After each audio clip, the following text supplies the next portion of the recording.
अस्सलाम वालेकुम। प्रोग्राम आईना के साथ ताहिर अहमद भट्टी आपकी खिदमत में हाजिर है। चौधरी साहब का एक शेर याद आ रहा था। हज़रत चौधरी मोहम्मद अली साहब मुज़्ज़फ़र फरमाते हैं कि तुम आइन की लाश उठाए फिरते हो, लोग हुकूमत करते हैं फरमानों से। अब ये किसी और कॉन्टेक्स्ट में कहा गया था, लेकिन अब एक ताज़ा सूरत हाल के साथ ये और तरह से मुताबिकत करके दिखा रहा है। मुझे पिछले कुछ दिनों से जो जो डेवलपमेंट्स हो रही थी उनमें बात करते हुए नज़र तो आ रहा था, लेकिन एक तरह का यकगुना इनकबाज भी था कि अच्छा हो सकता है ऐसा ना हो, लेकिन मामलात रोज़ बरोज़ अनफोल्ड होते हुए दिखाई दे रहे हैं। जैसे मैंने पिछले प्रोग्राम में जिक्र किया था कि सऊदीया ने अपना मफाद देखा और आपके ब्रादर इस्लामी मुल्क वाली जो चार्ट लगी हुई थी आपको, और बल्कि आपको क्या लगी हुई थी, आपने अपनी आवाम को लगवाई हुई थी, उसको वो एक मिनट के लिए भी उन्होंने रुक के देखना या मुड़ के देखना उसको ज़रूरी नहीं समझा। और आंखें माथे पे रखने वाला जो पंजाबी का मुहावरा है ना कि फलाने ने तो अखा मत्थे ते रख रही हैं, तो वो माथे पे आंखें रखने में भी उनको मतलब जाहिर है उन्होंने अपनी स्टेट के लिहाज से देखा, अपनी ज़रूरत के लिहाज से देखा और अपने मफाद के लिहाज से देखा। और उस वक्त आपको ये भी कह दिया कि वो जो आपको पिछले साल हमने पैसे दिए थे, ले आओ कड्डो साढ़े पैसे। ये जिन लोगों को तजर्बा है, ये आम इंसानी ताल्लुकात में हुकूमतें और स्टेट्स और रियासतें और माशरे जिस साइकी के साथ ऑपरेट होते हैं, वो फ़र्द की साइकी से ड्राइव होती है। वो चीज़ वही फ़र्द की और इनफरादी नफ्सियात हैं जो बढ़कर माशरती नफ्सियात की सूरत इख्तियार करती हैं। वही रियासतों के एटीट्यूड बनते हैं बाद में। आप कम ज़रा से जिनका कच्चा पक्का सा रिलेशन होता है, उसमें अगर कोई वो आपके काम आया है, तो अगर वो उसके अंदर कोई पर्सनल सलाबत और इंटेग्रिटी पाई जाती हो, तो वो आपको कभी वो बात उठा के मुंह पे नहीं मारेगा जो किसी वक्त उसने औखे वक्त में आपके साथ साथ दिया हो।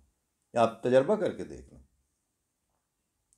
लोग गुस्से की हालत में, कता ताल्लुकी की हालत में या इख्तलाफ की सूरत में उस मौजूदा सूरत हाल को तो देखते हैं, लेकिन जो आपने वक्तन फ़वक्तन किसी के साथ हाथ बटाए हों या इस तरह की चीज़ों को वो उठा के फौरी तौर पर ना मुंह पे मारते हैं, ना सामने रखते हैं, ना टेबल पे लेके आते हैं। किस लिए? वो उनको जेब नहीं देता। किन को जेब नहीं देता? जिनकी ट्रेनिंग उस तरह हुई हुई होती है। कौन इस तरह करने से गुरेज करते हैं? जिन्होंने हमारी इसमें बरसबील तज़किरा याद आ गया कि हम एक दोस्त की तरफ मेहमान गए, कहीं जंगल में उनकी पोस्टिंग थी, तो वहाँ पर हमारे काफ़ी सारे दोस्तों का इकट्ठ हो गया। तो जाहिर है जिसके हम सारे मेहमान थे, उसने जिस हद तक मुमकिन था वो खिदमत भी करनी थी और हुई, और सारा वो तवाज़ो और सब कुछ। दूसरे दिन जब हम वहाँ से वापस जा रहे थे अपने अपने घरों को, तो रास्ते में हमारे साथ एक ज़िम्मेदार थे झांग के। उन्होंने गाड़ी में बैठे हुए तबसरा किया हमारे दोस्त की तवाज़ो के ऊपर। तो उन्होंने कहा कि वो जिनके घर जाइए जिन्ना दे वो खिदमत तो कर दे ही नहीं, मतलब जब जिनकी तरफ आप जाते हैं वो आपकी खिदमत खातिर तो करते ही हैं, लेकिन आपके इस दोस्त के तवाज़ो करने के अंदाज से ये पता चल रहा था कि ये जो कुछ वो उसने किया या जिस तरह हमारे वो आवभगत कर रहा था, ये काम उसके लिए नया और पहली दफ़ा का नहीं था। इसके घर में ये वाक़यात होते रहते थे और वो उसमें एक नेचुरल और फितरी अंदाज पाया जाता था आपकी तवाज़ो का और रख रखाव का। मुझे ये कॉम्प्लीमेंट उनका अच्छा लगा। बिल्कुल इसी तरह से लोग जब आपके साथ बिहेव करते हैं मुआशरों की सतह पर, इनफरादी सतह पर, तो वो उनके घर के चल चाले होते हैं, वो उनके रख रखाव होते हैं, उन्होंने उसके मुताबिक आपके साथ बिहेव करना होता है। अगला सवाल ये है कि आप हुकूमत और हुकूमत, रियासती अरकान और रियासती अरकान, इस लेवल पे जब आप बातें करते थे तो आपका जो दानिश्वर है, जो आपका राइटर है, जो आप जहाज़ों में जो भर के जाते थे, जो साथ बड़े बड़े मीडिया टाइकून्स और वो जो बड़े बड़े दानिश्वर, वो आके उनका काम तो ये होता था, मीडिया का क्या काम है कि जो हाईएस्ट क्वार्टर में बातें हो रही हैं उससे पब्लिक को इन्फॉर्म रखें, और जो पब्लिक के अंदर अनरेस्ट पाया जा रहा है उससे अपनी लीडरशिप को मुत्तले रखें। ये टू वे प्रोसेस और ये दो तरफा उनकी जिम्मेदारी बनती है। लेकिन 40-50 सालों में आपने जो तबके ऊपर लेके आए हैं और जिस तरह की मुआशरे में जो आंखें बने हैं आपकी, वो सिलेक्टेड मंजर देखते थे, वो मुअय्यन बताया हुआ मंजर आगे बताते थे। ये एक अननेचुरल आंख, एक अननेचुरल हिस्सियात हैं, ये गैर फितरी हिस्सियात थीं जिन्होंने आपका निचला धड़, आपके पाँव का पैगाम आपके सरों को कभी नहीं जाने दिया। इसी वजह से जो सरों के अहकामात थे वो लेटर एंड स्पिरिट में आपके पैर ने कभी कबूल नहीं किए, और ये नहीं सोचा कि हम इनके ऊपर खड़े हैं। पाँव को आप वैसे तो कह सकते हैं कि वो आपके वजूद का सबसे निचला हिस्सा है, लेकिन आपको ये भी मानना पड़ता है कि आप बहरहाल उसी सबसे निचले हिस्से के ऊपर खड़े होते हैं। अगर आपके पाँव काट दिए जाएं आप कहीं नहीं हैं फिर उसके बाद। ये वो बुनियादी और बिल्कुल सामने सामने की सोशल साइकोलॉजी की और इनफरादी साइकोलॉजी की चीज़ें थीं जिनको देख, इन्हीं को तो समझने के नतीजे में आपको आपका नाम दानिश्वर रखा जाता है। तो अगर आपने उनको समझा ही नहीं, अगर आपने उन पे गौर ही नहीं किया, अगर आपने उसको उलट पलट करके दो तरफा तौर पर कम्युनिकेशन का थ्रेड एस्टेब्लिश नहीं करके दिखाया, आप फेल हुए हैं। आपने किया क्या है? जैसे वो कल जुम्मे वाले दिन जो है ये डान वाला जो प्रोग्राम करते हैं उसमें वो वसतुल्ला खान वाले और ज़रार खोड़ वाले, उसमें वो लाइव कॉल्स लेके लोगों के मसाइल सुनते हैं। मैं उसमें उनको उनकी जब कॉलें आ रही थी तो उस वक्त उनकी बॉडी लैंग्वेज को भी देख रहा था साथ। वो कहीं कहीं वसतुल्ला खान यूं करके हाथ बांध के बैठ जाते थे, कहीं ज़रार खोड़ो ऐसे ऐसे कंधे उचका देते थे।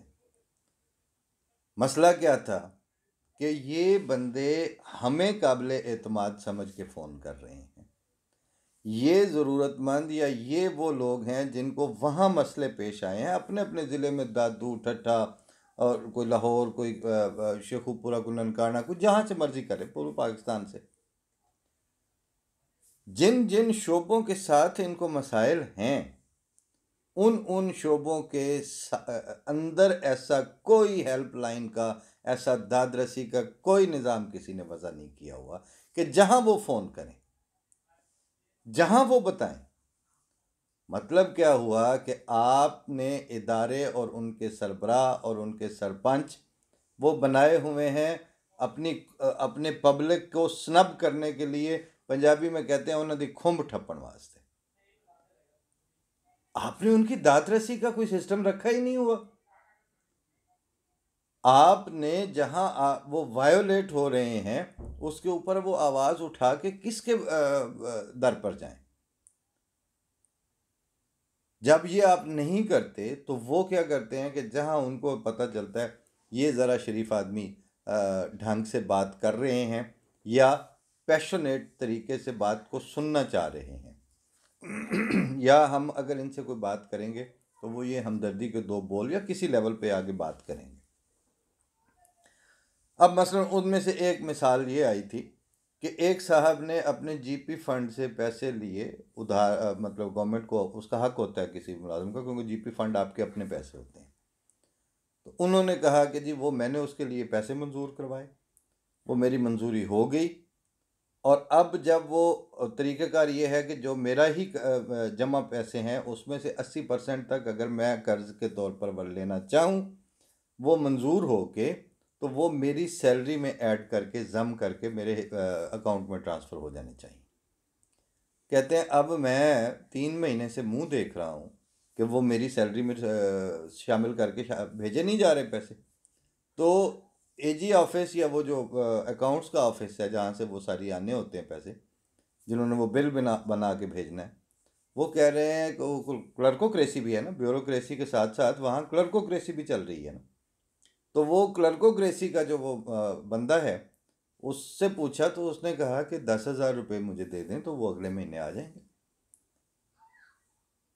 तो अब वो उन्होंने उसको 10,000 देने की बजाय कहा कि आप देखो जी, मैं मतलब अगर मेरे पास इतने ही फालतू पैसे होते तो मैं अपने जमा शुदा जीपी फंड को में से कर्ज क्यों मंजूर करवाता। अब जब मैंने कर्ज मंजूर हुआ है, मेरे ही पैसे मुझे मिलने के लिए वो कहते हैं 10,000 मैनू पहला दे लो। और उस पे वो दरार कोडो और वसतुल्ला खान कह रहे थे कि देखें, इसमें अब ये भी हो सकता है कि अब अगर आपने हमारे यहाँ कॉल कर ली है तो एक तो हो सकता है कि वो आपको मिल जाएं, दूसरा ऑप्शन ये है कि वो आपको 10,000 आपसे लें और फिर ही दें, तीसरा ऑप्शन ये है कि आप 10,000 दें और वो 10,000 भी ले लें और फिर बाद में पैसे भी ना भेजें, और चौथा ये कि अब वो आपको कहें कि अब आप 10,000 दें भी तो हम आपको नहीं दें। इंसान के जो इनफरादी हुकूक हैं वो इस लेवल पे वायोलेट हो रहे हैं,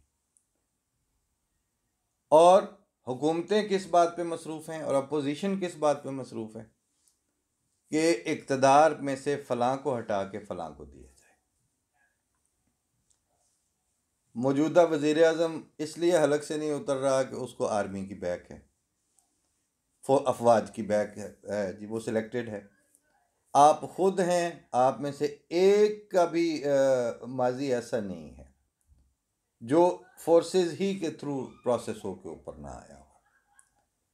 तो जब आप सारे ही परवरदा हैं तो उन परवरदगान में से एक को दूसरे पर तरजीह किस क्रेडेंशियल की बुनियाद पर दी जाए? नहीं हो सकता। तो अभी मैं पिछले प्रोग्राम में जब वो चाइना के उस मॉडल की बात हो रही थी तो मैंने ये गुजारिश की थी कि चाइना को, जिसकी आप गोद में बैठ चुके हैं और जिसका इजहार कम कम हो रहा है, तो उस गोद में बैठने के बाद आपसे उसका भी मुतालबा होगा, आपके मेंटर का और आपके सपोर्टर का, और वो अपने मुल्क में जिन जिन चीज़ों के साथ, एक चीज़ होती है जिसको सिंक्रोनाइजेशन कहते हैं। किसी ज़माने में वो फ्लॉपियों वाला कंप्यूटर होते थे, छोटी छोटी फ्लॉपियाँ उसमें डाली जाती थी, तो उस वक्त कंप्यूटर भी ऐसे ही थे, वो पेंटियम फलाना तो फलाना। तो वो कहते थे कि ये फ्लॉपी इसमें इसलिए नहीं खुल रही कि इसके अंदर उसका कंपैटिबल सॉफ्टवेयर नहीं है, कंपैटिबल प्रोग्राम्स ही उसके अंदर नहीं है। तो जिस कंप्यूटर में वो प्रोग्राम्स नहीं हो उसमें वो फ्लॉपी भी नहीं खुलती थी। अब अगर चाइना के कंप्यूटर में आपने अपनी फ्लॉपी खोलनी है तो उसके साथ कंपैटिबल प्रोग्राम्स होने ज़रूरी हैं आपके पास। अब करप्शन और बदअमनी, लॉ एंड ऑर्डर और माली और दूसरी इंतज़ामी बदउनवानी, ये दो चीज़ें चाइना में तो अपने उस मुल्क में से उनको निकाला दे चुका है। वो तो कहता है कि हम इस तरह नहीं करने देंगे।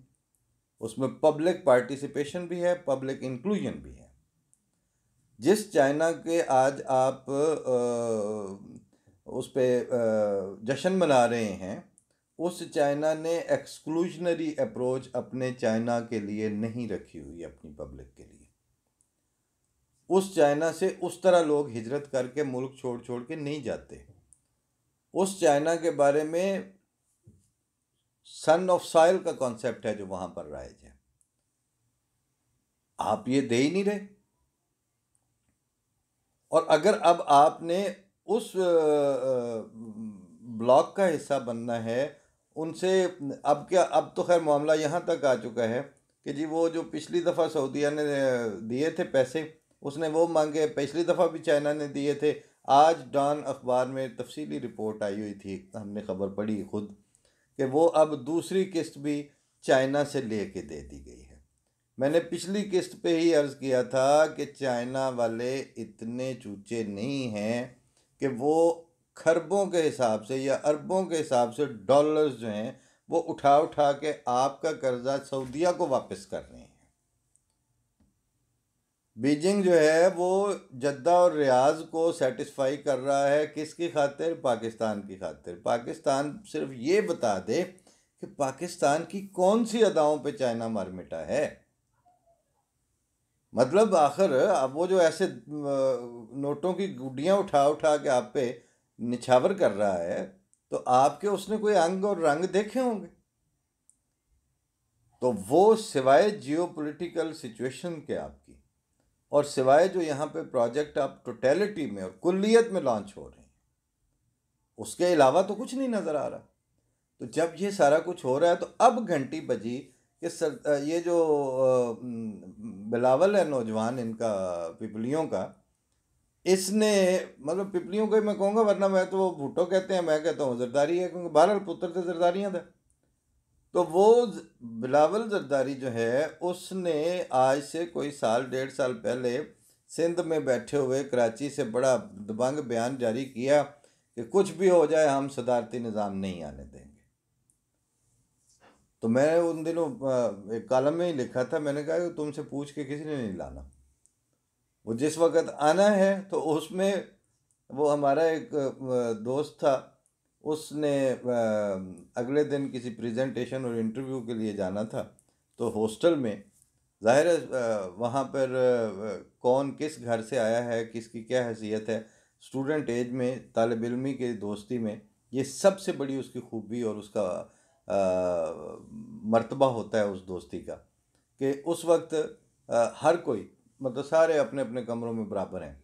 किसी के पास अगले दिन के लिए मैस में पैसे देने के लिए हैं या नहीं है, एज ए दोस्त, as a class fellow, as a hostel fellow, उनका लेवल एक ही होता है। तो वो एक ज़रा मुतवसत से भी ज़रा डामाडोल मईशत के बैकग्राउंड के दोस्त थे। तो वो आए, दूसरे ज़रा जो साहिब हैसियत थे, मतलब उनके पास पैसे वैसे ख़त्म नहीं होते थे। तो उसने जो क्या जाना था इंटरव्यू देने के लिए, तो उसके पास शेव करने से पहले देखा उसने तो सेफ्टी नहीं थी। तो वो आया है, और ये जो मुतमव्वल दोस्त था, ये आधा सोया आया आधा जागा अपने कमरे में पड़ा हुआ है। तो वो आके कहता है, जैसे नॉक किया दरवाज़ा, और कहता है जनाब अस्सलाम वालेकुम, जी आइए। वो बिस्तर में पड़ा पड़ा, तो वो इसके सीधा गया टेबल पे जहाँ वो वॉशरूम के लिए चीज़ें, साबुन और तौलिया और इस तरह की चीज़ें पड़ी थी। वहाँ से उसने सेफ्टी उठाई, उसे कहता है विद और विदाउट योर परमिशन, मैं ये सेफ्टी लेके जा रहा हूँ, मेरे पास नहीं। अब वो मुझे आज तक याद है उसका वो फिक्रा, विद और विदाउट योर परमिशन। तो जनाब अब ये सदारती निज़ाम जिसकी बात जो बिलावल 1.5 साल 2 साल पहले चीख रहा था, वो विद और विदाउट योर परमिशन के तौर पर आना है। उसके लिए लोगों ने बैठ के इंतज़ार कोई नहीं करना। अब है अगला सवाल, आपकी पीपल्स डेमोक्रेसी, आपकी पीपल्स पार्टियां, आपकी मुस्लिम लीग की नून लीग और आपकी कायदे आज़म की नून लीग, ये सारे नाम ही थे ना, इसमें काम तो कोई नहीं था। जो इस वक्त मुस्लिम लीग, कायदे आज़म की नवाज लीग या नून लीग या काफ लीग या फलां लीग, फंक्शनल लीग, ये सारी की सारी लीग्स जो हैं वो इस वक्त वो पंजाबी वाली लीग हैं, वो लकीर लगी हुई हैं। इन्होंने वो काम कोई नहीं करके दिए, इन्होंने उन कामों को ज़रूरी नहीं समझा जिसका डायरेक्ट असर पब्लिक इंटरेस्ट पे पड़ता है। एक सादा सी पूछने की बात है कि यही मुस्लिम लीग थी, और इसी मुस्लिम लीग में डॉक्यूमेंटेड है, वो कागज़ हमने पढ़ा हुआ है आर्काइव्स में से निकाल के, शेयर भी होता रहता है वक्तन फ़वक्तन इस पे सोशल मीडिया पे। तो एक वफद मिलता है, जाके कायद आज़म को कहता है कि इनको, यानी कादियानियों को, यानी अहमदियों को मुस्लिम लीग से की रुकनीत से बाहर किया जाए। कायद आज़म का उस पर तहरीरी जवाब है कि जो अपने आप को मुसलमान कहता है, मेरा मोहम्मद अली जिन्ना को ये कोई हक नहीं है कि वो उसको मुस्लिम लीग से फारिग करे। फिर अगले साल की, यानी जब ये मुतालबा ज़ोर पकड़ता है, तो उस साल यानी 31-30 का जो ऑल इंडिया मुस्लिम लीग के सालाना इजलास होता है, उसकी सदारत के लिए कायद आज़म सर ज़फ़रुल्लाह खान को नामज़द कर देते हैं। अब वो सारे सदूर का जिक्र आता है कि फ़लाँ सन में किसकी सदारत हुई, फ़लाँ की किसकी, ये आप इतना सा 31-30 वाला है, उस सदर का नाम आप गोल कर जाते हैं। वो प्रैक्टिकल जवाब था कि तुम कहते हो रुकनीयत से खारिज कर दे, मैं इनकी सदारत पे रखता हूँ इनको। वो स्टैंड लेना और वो पॉलिसीज़ में अनबायस्ड अप्रोच और सब सिटीजन्स की इंक्लूसिव अप्रोच जो है, वो अब आप कहाँ दे सकते हैं। फिर पब्लिक इंटरेस्ट के लिए स्टैंड लेने पड़ते हैं। पाकिस्तान फॉर ऑल का नारा तो सारे लगाते होंगे, जहां कहा जाए कि जी हम इम्तियाजी सलूक नहीं करेंगे शहरियों के साथ। किसका मंशूर है जो ये कहता है? कोई एक, किसी एक सियासी पार्टी का मंशूर उठा के देख लें, एक भी ये नहीं कहता कि हम ये कहेंगे कि जी हम इम्तियाजी सलूक और इम्तियाजी कवानीन जो है वो राइज करेंगे और नाइंसाफ़ी को आम करेंगे। तहरीक इंसाफ ने नाम रख लिया, लेकिन बेइंसाफ़ी के ऊपर तो दूसरों को भी इजाज़त नहीं है। लेकिन आपने किया क्या है कि आपके आइन ने गारंटी किया हुआ था। वो मेरी एक सुप्रीम कोर्ट के लायर से बात हुई तो उन्होंने कहा कि ये मुअय्यन शिकें हैं। अब आइन के जो आर्टिकल्स होते हैं, आपकी वो जो वो बुनियादी ढांचा बनाते हैं आपके आइन का। आप आइन के आर्टिकल्स को अगर वायोलेट करते हैं तो अमेंडमेंट्स की तो सवाल ही बाद में आता है। आइनी तरमीम का नंबर कहीं तीसरे नंबर पर जाके आता है। बुनियाद आपकी आइन की के आर्टिकल्स हैं। अब आर्टिकल जो हैं वो आपको हक देते थे आज़ादी इजहार का, आज़ादी अकीदा का, आपका जलसे का, आपका अपने इबलाग का, अपने अकीदे की तरवीज का, तबलीग का, ये सारे हक आपको आइन ने दिए हुए थे। आपने उनको कब माना है? जितना आइन को वायोलेट करने में हमारी सियासी जमातों ने किरदार अदा किया है, इंक्लूडिंग पीपल पार्टी, बल्कि पीपल पार्टी आइन की आर्टिकल्स में दी गई इंसानी आज़ादियों के ऊपर कुल्हाड़ा चलाने में नंबर 1 पे आती है। और फिर मुस्लिम लीग नून, और ये जाहिर है ये सारे के सारे तो हैं। मैं वो कहा करता हूँ कि जब बंदरिया के पाँव जलते हैं तो वो अपने बच्चे भी पैरों के नीचे रख लेती है। इनके तो जब पाँव जले हैं, इन्होंने अपनी पब्लिक के राइट्स के ऊपर कुल्हाड़ा चलाने में बिल्कुल तामुल नहीं किया। जब आप इस बैकग्राउंड से गुजर के आएंगे तो आप अपने आप को तो इनवैलिड करते ही जा रहे हैं, आप आइन को इनवैलिड करके दिखा रहे हैं। आप में से तो मैंने पिछले प्रोग्राम में गुजारिश की थी कि आपका एमपीए बनता है तो कार की नंबर प्लेट के ऊपर एक मेहराबी सी नंबर प्लेट बनती है, उसकी सब्ज़ रंग की, एमपीए मेंबर फलां। फिर वो आपका छोटा सा काउंसलर भी हो तो फिर वो नंबर प्लेटें लगती हैं। फिर उन नंबर प्लेटों की बुनियाद पर आप बदमाशियां करते हैं वहाँ पर अपने इलाके में। आप लोगों में ना वकार है, ना ठहराव है। मतलब बाज़ लोग होते हैं, उनको अल्लाह ताला को कहीं नवाज दे तो वो छुपते फिरते हैं कि अब ये अल्लाह ताला ने फजल तो कर ही दिया है, ये उसको पता है कि उसने क्यों किया है। हमारी ना हैसियत थी, ना हमारा हक था, ना हमारा मकाम है, लेकिन अब खुदा ताला ने किया तो अब उसको कहते हैं ना जर के खाना, ठहराव के साथ उसको बर्दाश्त करना। और यानी आप पे मुश्किलात आए तो आपकी शख्सियत में एक और तरह का वकार है, उसको ज़ाहिर होने का मौका मिलता है। आपके ऊपर आसानियाँ आएँ और आपको अल्लाह ताला इज़्ज़तों और शर्फ से नवाजे, उस वक्त एक और तरह से आपका इम्तिहान होता है। आप तो इन दोनों इम्तिहानों में फ़ेल होते हैं और मुसलसल पिछले 40-50 साल से फ़ेल होते चले आ रहे हैं। इसके बाद कभी आप कहते हैं हमें मलेशिया बचा ले, कभी आप कहते हैं हमें सऊदीया बचा ले, कभी आप अमेरिका के उसमें बैठे रहे, कभी आपने मतलब सारी दुनिया आपका ख्याल करे, आप ना करें। सारी दुनिया के ममालिक पाकिस्तान की बेहतरी के लिए आके आपको रेस्क्यू करने के लिए आए, ना करें तो आप खुद ना करें। अब जनाब जिस तरफ बात जा रही है, अब मैंने आज की वो ख़बर पढ़ के, अब वो अखबारों का एक अंदाज़ होता है कि वो एक ख़बर दे के फिर वो एक साथ लगाते हैं, याद रहे कि ये पिछले साल यूँ हुआ था, याद रहे कि आपने ये भी इसके पीछे ये बात थी, इसके वो फिर इस तरह करके वो पूरी कहानी सुनाते हैं। तो आज डॉन ने भी वही कहानी सुनाई हुई थी कि याद रहे कि ये जो है पिछले दिनों से इस तरह सर्द जंग जारी थी, इस तरह फिर वो हमारे राइल शरीफ गए, अपना वो गए, general chief of army staff गए वहाँ रियाज में, और फलां जगह पे ये बात हुई, लेकिन बात आगे बढ़ी नहीं है। अब वो नहीं बढ़ी है तो अब नहीं बढ़ी है, अब अगलों ने पैसे मांगे, अब पैसे आपके दे रहा है चाइना। चाइना इतनी इन्वेस्टमेंट्स करता जा रहा है, मैं बार बार अर्ज कर रहा हूँ कि चाइना ये इन्वेस्टमेंट्स आपकी आपसे लाडियाँ करवाने के लिए, यानी आपकी सियासी जमातों के लाड देखने के लिए नहीं कर रहा।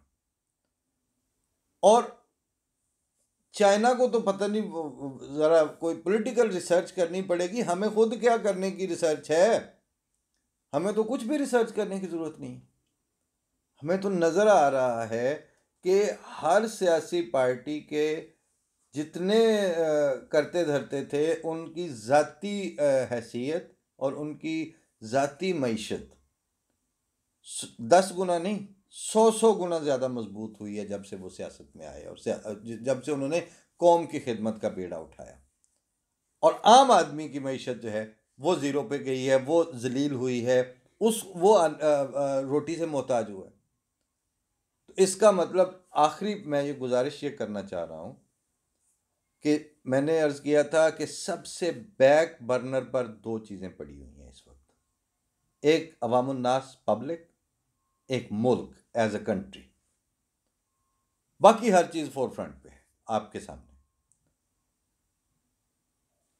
अब अगर जो सिस्टम आएगा वो इसलिए सरवाइव करेगा कि वो पब्लिक इंटरेस्ट को उठा के फ्रंट बर्नर पे लेके आएगा और मुल्क को लेके आएगा। और वो उसी सूरत में आ सकता है कि जब ये पॉलिसीज़ बन रही हों, ये प्लान बन रहे हों कि फ़लाँ सड़क पर फ़लाँ लोगों को रास्ते की सहूलियत अवेलेबल नहीं है, फ़लाँ जगह ट्रांसपोर्ट की सहूलत अवेलेबल नहीं है, फलाना ऑरेंज ट्रेन और मतलब अब मैं क्या कहूँ, कद्दू ट्रेन तो नहीं अब उसको कह सकते, लेकिन वो जो मंसूबे हैं वो किसी एक जगह पे हैं। दूसरी तरफ दाजल का पुल नहीं बन रहा डीजी खान में, मतलब वो एक पुल था, उसको पता नहीं कितना अरसा वो आता रहा सोशल मीडिया पर कि यहाँ से वो यानी एक सेम नाले का पुल नहीं बन रहा या एक नहर का पुल नहीं बन रहा। इसका मतलब है कि आपके पास सारा कुछ मौजूद होता है, आपकी प्रायोरिटीज़ में वो जो साहिब सरवत है उसी को की लेपा पोती आपकी प्रायोरिटीज़ में शामिल है। जो नॉट हैव है वो कार मुजल्लत में आप बल्कि उसको ठोकर मार के आप खुद गिराते हैं। तो जब ये सूरत हाल होती है तो फिर लोग आइन की लाश उठाए फिरते हैं। जोई साहब ने कोई किसी उस पर किसी डिफरेंस की बुनियाद पर यह शेर नहीं कहा था, अमरे वाकई और अहवाले वाकई के तौर पर तुम आइन की लाश उठाए फिरते हो। वो वाइब्रेंट नहीं है, वो आपके हुकूक पे जहाँ उसको तहफ़्फ़ुज़ के लिए खड़ा होना पड़ता है, आपकी ज़ाती बददियानतियाँ इतनी रस्ते में आके उसके खड़ी हो चुकी हैं कि उन्होंने आपके आइन को अपहज करके रख दी है, मफलूज करके रख दी है। तो तुम आइन की लाश उठाए फिरते हो। लोग हुकूमत करते हैं फरमानों से, जिनकी आप गोद में बैठे हुए हैं वो फरमानों से हुकूमत करते हैं। जिनकी तरफ अब आप पींगे बढ़ा रहे हैं, ये पहले सोच लें कि उन्होंने लिहाज कोई नहीं करना। वो आपके ना आपकी कठ मुलायत को, ना आपकी एक्सक्लूजनरी अप्रोच टूवर्ड्स पाकिस्तान, ना आपके हुकूक शहरियत में इम्तियाजी कवानीन को, ना आपके पाकिस्तान के अद्धे गद्दार तो अद्धे गैर गद्दार, अद्धे मुसलमान तो अद्धे गैर मुस्लिम, बल्कि जहाँ जहाँ आप जिस तरफ आप जा रहे हैं वो तो हो सकता है आपके इस्लाम को पूछें भी ना। वो बहुत ख़तरनाक सूरत हाल वहाँ पर यानी जिसे कहते हैं ना कंसोलिडेटेड मशीन का कल्चर अब आपके माशरत में आने वाला है। उसके लिए आप तैयार नहीं हैं, उसमें आप चूंकि उसके लिए तैयार नहीं है इसलिए आप बेवकूफ़ी से उसमें सर देंगे उस मशीन में और वो कुचलेगी आपके सर को। ये खौफनाक हालात हैं जो अब नज़र आ रहे हैं। इस बात को आप छोड़ दें कि चाइना के लिए आपने चाइना ने उधर से पैसे उठा के तो सऊदीया को दे दिए। ये देखें कि जो इतने पैसे धड़ाधड़ दिए जा रहा है, इसने अब आपके साथ क्या करना है, ये अब आपसे क्या मुतालबा करेगा, क्योंकि आपकी ये ट्रेनिंग बर्दाश्त की, तहम्मुल की और रख रखाव की और अपने मुल्क को आप बनाने की और इंसानों की कदर करने की और इंसानों को उनके ज़िंदा रहने का हक देने की, ये तो आपकी नेट प्रैक्टिस ही नहीं है। तो अब आप सीधा उखाड़े में उतरेंगे चाइना के, तो वहाँ होगा क्या? ये कुछ सवाल हैं सोचने के। आम शरीफ आदमी, आम पढ़ा लिखा आदमी, आम खुदा ताला से मदद मांगने वाला आदमी, उसको कोई ख़तरा नहीं है। वो मिसरा तो है, वो इस वक्त बरमहल है कि नेक को कुछ गम नहीं है, गो बड़ा गर्दाब है। तो नेक को कुछ गम नहीं है, गो बड़ा गर्दाब है। अल्लाह ताला गर्दाब में उस नेकी की तौफीक दे जो उसके यहाँ भी नेकी शुमार होती हो। फ़ी अमानिल्लाह। अस्सलामु अलैकुम वरहमतुल्लाह।